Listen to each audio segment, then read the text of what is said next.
Estamos de volta com Atletas no Ar, para a televisão na Rede Boas Novas e para a internet, para todo o mundo. Você pode e deve participar com a gente, mandando e-mail para atletasnoar@boasnovas.tv, dizendo o que você acha, o que você gosta, o que você não gosta, participando pelo último dia da promoção para ganhar a camisa do Flamengo, essa camisa aqui muito bonita do Flamengo, número 29, do Nixon. Você pode e deve também entrar no site dos atletasdecristo.org e aí conhecer um pouco mais sobre a missão e sobre o que os Atletas de Cristo têm feito. Também te encorajo a entrar no YouTube, lá você pode assistir os nossos programas. Se você perdeu algum bloco, perdeu alguma matéria que você quer rever ou a nossa análise sobre os campeonatos diversos que a gente tem acompanhado aí, você pode ir lá no YouTube também. A gente vai conferir hoje no quadro Atletas em Campo um pouco mais sobre a história do Chicago Eagles. Você tem visto nas últimas semanas as matérias que a gente tem feito, depoimentos de pessoas que têm participado dessa missão americana aqui no Brasil. Hoje você vai conferir a história do técnico e ex-jogador de futebol Thiago Baria. Oi, meu nome é Thiago. Essa temporada eu sou o técnico dos meninos do Chicago Eagles. E para mim é um grande privilégio, porque além de falar sobre o futebol, poder passar um pouco da experiência que eu já tive no futebol, poder ajudá-los a crescer mais em conhecimento para com Deus e colocar isso dentro do campo. Então isso é muito importante para mim como técnico, né? Não só de futebol, mas talvez como um pastor do time, algo desse tipo. Bom, eu jogo bola desde pequenininho, desde os 5 anos. Tinha um sonho de ser jogador de futebol. Comecei a jogar em times da cidade de São Paulo, Juventus, Portuguesa. Em 2005 eu comecei a jogar profissionalmente, disputei a Série B do Campeonato Paulista. Mas no final do ano eu quebrei o pé, cheguei a parar por um tempo e nesse tempo Deus começou a trabalhar. Eu acabei indo para o seminário, Palavra da Vida, para estudar a Bíblia, para ser missionário. Aí em 2006, que eu estava estudando, eu tive um convite para jogar no 15 de Jaú. Fiz uma pré-temporada, mas não me sentia muito feliz, via que Deus estava trabalhando muito mais. E eu percebi que o futebol era o meu Deus. E por causa disso eu acabei voltando para o seminário, estudando, para me tornar um missionário e utilizar o esporte para o reino de Deus. Eu me converti quando eu era adolescente, num culto. O pastor estava pregando a respeito do inferno, o céu, a respeito de Cristo. Foi uma pregação muito evangelística. E eu entendi, que desde pequeno, sempre acreditando que existia um Deus, e eu entendi o que Jesus fez por mim. E eu queria Ele como meu Salvador. E eu entendi isso, porém, passaram-se 4 anos e eu não tinha entendido ainda o que tinha de mais nisso. Não é só meu Salvador, mas o Senhor da minha vida. E depois de 4 anos que eu entendi isso, minha vida mudou completamente. Porque eu comecei a buscar mais a Deus, eu comecei a deixar Deus trabalhar no meu coração, moldar o meu caráter. E dia após dia eu tenho tentado ser alguém mais parecido com Cristo. Conheço meus erros, meus pecados, minhas lutas. Mas eu entendo que em 2005, 4 anos depois de eu ter aceitado a Cristo, que foi a grande mudança. Quando eu entendi que mais do que Salvador, Ele é o Senhor da minha vida. Para mim, o esporte ele é muito poderoso pelo fato de ele aproxima as pessoas. Se eu for para um lugar que eu não conheço ninguém e for jogar bola numa praça, provavelmente vai acabar o jogo e eu vou sair conversando com as pessoas. Talvez a pessoa vai até falar da vida dela, porque o esporte aproxima. Porque as pessoas estão gostam de algo parecido, então isso facilita. E eu acredito pelo fato de o esporte existirem regras, tudo que envolve, tudo que está no meio esportivo, que eu posso incluir os princípios bíblicos, como aplicar isso de maneira prática. Eu acho que é uma ferramenta poderosíssima que a gente pode usar nas mãos de Deus para falar de Cristo, para ensinar muitas coisas boas. Porque a gente quer trabalhar aqui no Brasil por alguns anos, treinando igrejas para o Ministério Esportivo, entender que é uma grande ferramenta e que as igrejas podem investir muito nisso, que pode trazer muitos resultados.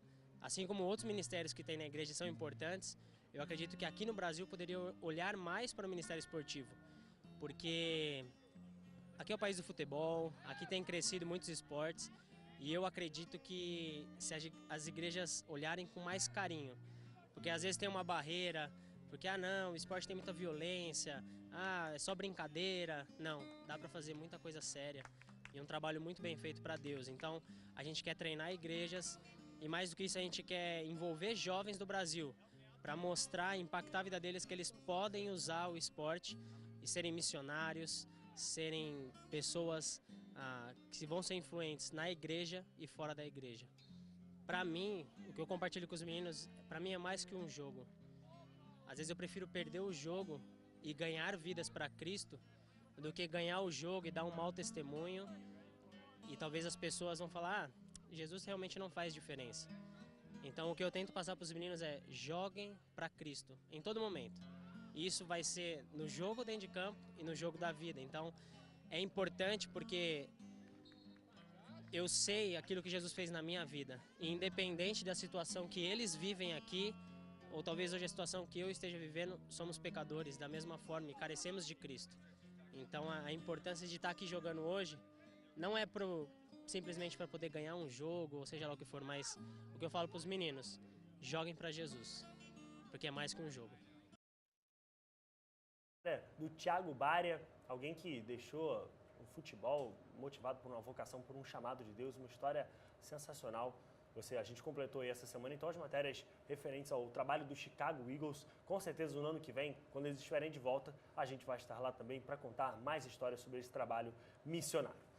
Bom, é hora da gente falar de vôlei aqui no Atletas no Ar. O Brasil jogou nesse domingo, foi derrotado pelos Estados Unidos e assim foi com o segundo lugar na Liga Mundial de Vôlei. Esse é o segundo título dos Estados Unidos, Jorge. Em cima do Brasil. E é o segundo em cima do Brasil, né? É a primeira vez no Maracanãzinho, né? Aqui na nossa casa. E pela segunda vez o Carrasco, digamos assim, no vôlei. Os Estados Unidos, que é uma seleção muito boa, e o Brasil até surpreendeu, não que não merecesse chegar, muito irregular, mas né? que fez uma primeira durante fase. Toda o trabalho, né? Foram 7 derrotas e 8 vitórias durante todo o trajeto. Então o Brasil foi bastante irregular, né? Principalmente na primeira fase, quando jogou aqui no Brasil, dos 6 jogos, perdeu 4, ganhou apenas 2. E a gente até talvez não imaginasse que fosse conseguir chegar à final. Mas o Bernardinho e a seleção que vem se renovando e continua muito forte, conseguiu chegar. Infelizmente não ganhou, mas 9 vezes campeão, tem crédito ainda. É um trabalho de renovação que o Bernardinho tem feito muito interessante. A seleção já não tem aquele potencial que tinha alguns anos atrás, quando tinha o Giba e Nauber e esses jogadores, mas continua fazendo um excelente trabalho. O Bernardinho, que com certeza é um grande técnico. A Liga Mundial de Vôlei terminou, mas o Brasil continua com seus projetos aí. O Bernardinho falou que continua focado em fazer o trabalho bem feito na seleção e permanece à frente do cargo. Bom, a gente vai falar agora de seleção brasileira. Na semana passada, a CBF anunciou Gilmar Rinaldi como coordenador de todas as seleções. Ele que é ex-goleiro. A gente esteve lá para acompanhar a apresentação do Alexandre Galo também, técnico das categorias de base. Você confere agora os melhores momentos dessa entrevista coletiva. Visando um projeto a curto, a médio e a longo prazo, convidamos o Alexandre Galo para iniciar este trabalho, não hoje, mas há 1 ano e 6 meses. Me senti bastante honrado com o convite do presidente Marinho, e a ideia dele, do Dr. Marco Polo, sem dúvida foi uma ideia, eu acho muito interessante, de trazer especificamente a profissionalização da base do Brasil. E a gente vai poder aqui mostrar para vocês um pouquinho do que a gente vem fazendo durante esse período. Nós iniciamos o trabalho no dia 1º de fevereiro de 2013 e a tentativa, sem dúvida, foi fazer uma reformulação completa nas categorias sub-15, sub-17 e sub-20. A primeira ideia foi trazer profissionais específicos para cada categoria e contratados, como nunca aconteceu aqui na seleção brasileira, para que o atleta realmente ele tenha uma sequência, um suporte, uma confiança e uma continuidade nesses profissionais. A apresentação do novo coordenador de todas as seleções, um coordenador geral de todas as seleções do Brasil. Primeiro que, aproveitando a oportunidade, deixar muito claro que a minha atividade que eu exerci por 14 anos, que já estava extinta agora oficialmente, que era de agente de futebol, já não existe mais. Meu foco a partir de agora é único, exclusivo, seleção brasileira, estou retornando à casa. Agradeço muito ao convite do presidente, Marinho, Dr. Marco Polo. E é um lugar que eu posso confessar a vocês que eu me sinto bem e me sinto em casa, porque eu tive muito tempo por aqui. Sei das dificuldades que nós vamos encontrar, sei dos ajustes que a gente precisa fazer, estou disposto a dar o melhor e fazer o possível para que eu consiga corresponder a toda essa expectativa e o respeito que está sendo depositado. Na verdade, o principal objetivo, quando eu fui convidado, é de começar a definir uma nova filosofia, que vai ser a base do nosso trabalho, a base de tudo. Algumas atitudes e medidas vão ser tomadas, buscando sempre um foco maior no projeto, que depois vai, como consequência, preparar toda a nossa estrutura. Sempre pensando numa parte mais importante, que vai prevalecer sempre a parte coletiva sobre o individual. Eu acho que isso é a base de qualquer grande empresa, de grande seleção, de qualquer grande time, qualquer organização, inclusive na nossa família. O trabalho que está sendo feito na CBF, nas categorias de base, é de vanguarda.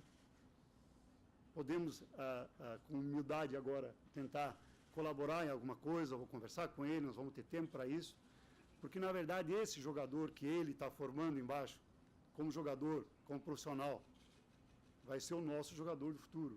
Vai ser ele que vai estar na linha de frente da seleção brasileira num futuro que parece distante, mas que é muito próximo.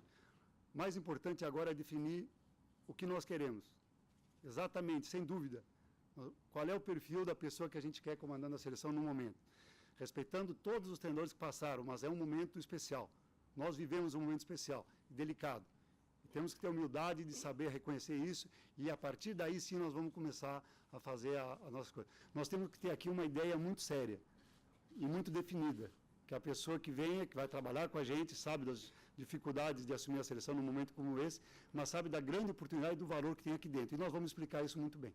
Com todo o respeito aos grandes treinadores, eu acho que é o momento de nós buscarmos na nossa casa alguém que tem um profundo conhecimento do nosso futebol, dos nossos problemas, das nossas qualidades, que são muitas, e a gente sabe disso.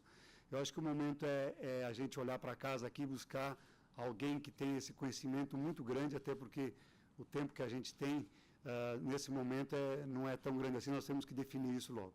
Vamos fazer todo o esforço, porque exige muita análise, muita troca de ideias entre nós três, mas se tudo ocorrer como nós esperamos, o mais tardar na terça-feira, esperamos estar nesse mesmo local, com vocês aqui presentes, e apresentar, então, o novo treinador.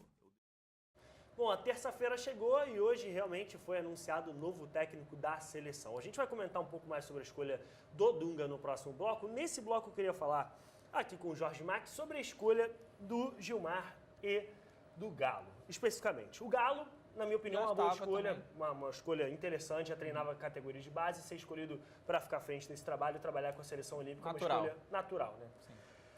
E o Gilmar, Jorge, o Gilmar? O que faremos com o Gilmar?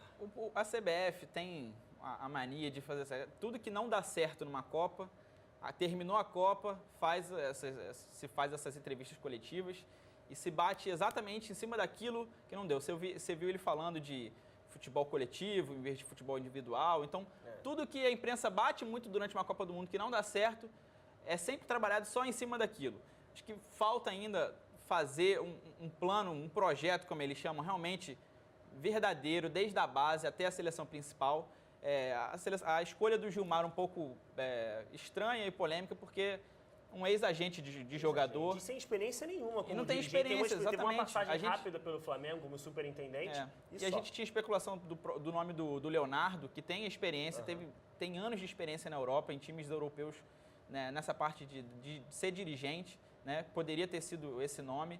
De qualquer forma, os próprios agentes têm falado, têm repercutido sobre o Gilmar por conta exatamente dele ter sido passado anos da sua vida depois de jogador, agente de jogadores. A gente viu já na própria seleção brasileira que às vezes o treinador e dirigentes que tiveram esse cargo não dá muito certo, porque é uma convocação de diversos jogadores que às vezes a gente não entende muito, justamente para que o valor de mercado cresça e todas essas coisas que a gente sabe que acontecem, mas enfim, está escolhido, vamos torcer para que dê certo, né? Bom, no próximo bloco a gente vai falar sobre o Campeonato Brasileiro e sobre a escolha do técnico Dunga como novo comandante técnico dessa seleção brasileira.